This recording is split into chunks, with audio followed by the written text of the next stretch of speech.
The Plank, presented by Ram, continues on ABC Action News Now. And welcome back to The Plank, folks. As we move on, and we're going to talk a little bit outside the Chicago-Tampa Bay game coming up on Sunday, a game that was supposed to be played on Sunday in Buffalo, but has been postponed, obviously, due to that unbelievably massive snowstorm that just continues to dump snow in the Buffalo area. And I understand that. There's Ralph Wilson Stadium right there. Look at that. Look at that, man. That's unbelievable. I mean, I don't even know what took the NFL so long to figure out that today was the day that they were going to say, no, we can't play. And they probably thought it would all melt in a day. I don't know. And judging by some of the moves they've made this year, that doesn't surprise me, the lack of decision making. Yeah, and I feel bad for the Buffalo fans. I know, they're very passive. They're very passionate. And going out in that freezing weather in that stadium during the wintertime to watch that football team play in recent years is incredible. There's virtually no cover there. No, there is no cover. So, and now the game is going to be moved either to Detroit or Washington, D.C., as we understand it. Yeah. But why don't we bring your father-in-law in? Yes, this is my father-in-law, Greg Tucholsky. Greg, are you there? I'm here. How are you doing? Good evening, gentlemen. Good. Now, we are seeing some pictures. There are two pictures popping up here, Tom and Greg, of Ralph Wilson Stadium and some pictures we saw online of some of the snow. And we've also had some pictures that you sent to me earlier today and some video from your yard. Now, explain to Tom and I and the viewers what exactly we're going to show here, where you are in the yard in some of these pictures, because this snow is just unbelievable. Like this video here, the video you showed me today. Okay, so the video is actually out a second-story window of our house. Wow. It probably doesn't give it justice, but we have about 6 to 7 feet of snow in the front yard. Yeah, not inches, feet. Unbelievable. No, feet. Yep. Feet, yeah. You got your dog there, too, in front of the drift? That's not even a drift, is it? It really isn't a drift. No, that's just how high the snow is. It's a partial covered porch. It's like a little bit over the top of the porch, and you can see it's a pretty good-sized golden retriever. So, and she's about, that porch is 2 feet off the ground, so that's a good, again, 5 to 6 feet there. Yeah. That was actually a picture I took out of my office window. I opened up the window, and you could see the snow, and that was much earlier today. It continues to snow, so we have even more. Greg, let me ask you, how concerned are you? I know there's a number of people in the Buffalo area concerned about collapsing of roofs, et cetera, et cetera. Are you all okay?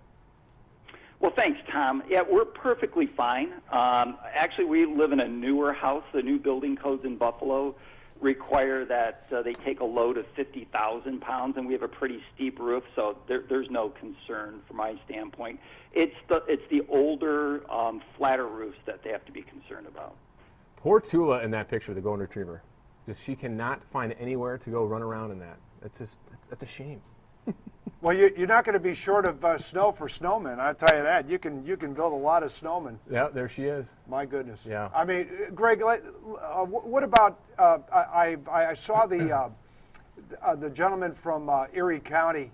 I think it was today where he got in front and talked to the media and basically, he said shame on the NFL that they were even considering playing a football game. Yeah.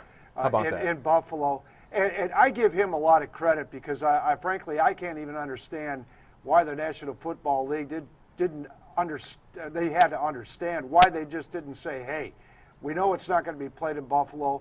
We're just going to we'll find out our options instead of having this drag on while all of you are just trying to survive.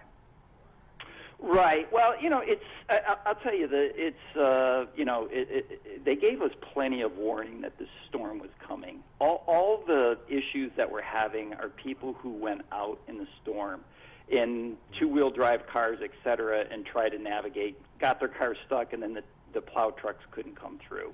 As far as the stadium, my understanding is that they were using their own snow removal equipment, and I'm sure at the end of the day they made the right decision to call off the game. But they weren't taking resources from the county or from the city. But I do understand other people's concerns. This is a picture that we're showing here, Greg, of it's so weird for me to call him Greg because I call him Bruce. That's a whole different inside joke for a different show. But anyways, the picture we saw in there of a guy tunneling out of his front door into his yard. Yeah, that's pretty unbelievable. Now, Hold that tunnel shot right there. That's incredible. Look at that. Could you guys do that? Sure, we could build a tunnel. Our house is fairly high off the ground. I had sent John a picture before about the window, some of the snow packed up against my window, which is 3 feet off the ground, and then the snow comes up another 4 or 5 feet. So, again, we have about 7 feet here. But if I were to go out the garage, you could definitely build a tunnel and get out that way. But it's pretty significant. Probably a bigger concern is by Monday we're going to be in the 50s, and all this snow has to go somewhere. So I think a lot of people are going to have flooding. Yeah. How about from the standpoint right now, Greg? What is the road conditions like? I mean, are they accessible? Can you get out of your driveways, or are you all just snowbound? Has your street been plowed yet? No. Well, it was plowed yesterday once, but the city of Orchard Park. I live in the same town that the Buffalo Bills play. Yeah. So the town of Orchard Park, Hamburg. Any of the areas here in the snow belt all have a state of emergency and a a driving ban. So people who go out actually are being ticketed, which is the right thing. Those, again, what people don't realize, those people that wanted to get out and try to move around actually caused a lot more concern for the government workers who are trying to remove the snow. So it's been pretty... it's been pretty difficult for them because once a car's stuck, it's difficult to get one of those giant plow trucks around them. And of course, I'm sure when you look at some of the interstates and even the main roads, and you have a tractor trailer jackknifed in the middle of the road, and then you have all that snow, it makes the work even a little more difficult.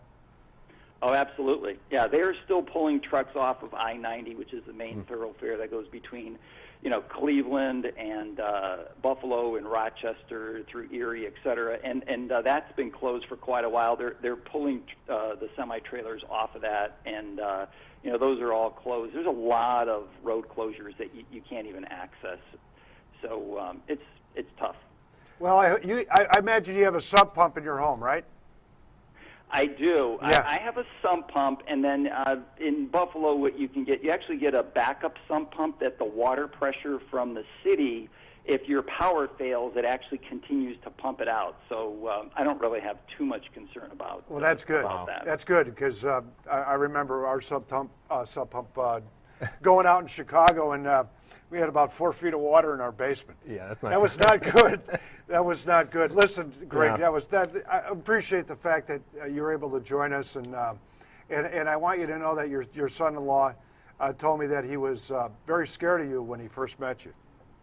Yeah, I have no idea why that is. I'm such a nice guy. But Such anyway. a nice guy. He said you stared him down. Multiple times. Well, remember, that's my daughter, so do you blame me? I don't blame you at all. Yep. I don't blame you. Always good. Listen, Greg, thanks. I appreciate it. All right. Thanks Tom and so John, much. It was great talking with you. Enjoy the rest of your evening. Okay. Thanks, thank you too. We'll Thank talk to you soon. All right. Aren't those pictures amazing? Pretty amazing. Unbelievable. Yeah. Unbelievable. Yeah. I heard something in my ear, but Christy was talking to me, and I don't understand it. What we want to do is we want to see if any of our viewers out there, Bucks fans or non-Bucks fans, can tell us who said this. I'm grateful for the award, and I'm happy that my performance helped the team get a win. Most receivers, I'm sure they feel when they have a game like that. It feels like a basketball player when they get hot, they can't miss. So I kind of felt something like that. And if you know who said that, call us 813-367-0171, or you can even tweet at Tom and I using the hashtag #ThePlank. First person that calls us, we preferably want your phone calls on this one, or if you have any questions, just Oh, no, we tweet got to us. have their phone call. We want your phone call I on ain't this. taking no tweet. You win no pizza on tweets. I'm telling you right now, you got no chance. All right, so you heard it there from Tom. You're going to make him angry if we don't give a free pizza away tonight. Yeah, otherwise I'm going to take them all. But we actually have 5 to give away, don't we? 5 in one show? Oh, we have 2. I take that back. 2. I don't want Papa John to be all pissed. Oh, sorry. But that's Papa for you. It's a family show, Tom. Come on. That's right. We had your family on. Yeah. It's a beautiful thing. Beautiful Well, in thing, any case, that is the way to get a hold of us right there. And I've got it. Believe it or not, I have my tweet notification sitting right in front of me, Okay. just in case. All right, I do. I really do. I've got All mine right. locked and loaded. Coming up, we're going to hear more about the Chicago Bears, and joining us from Chicago, Mark Giangreco, the sports director. He's been around Chicago a long time from WLS TV. We'll be back.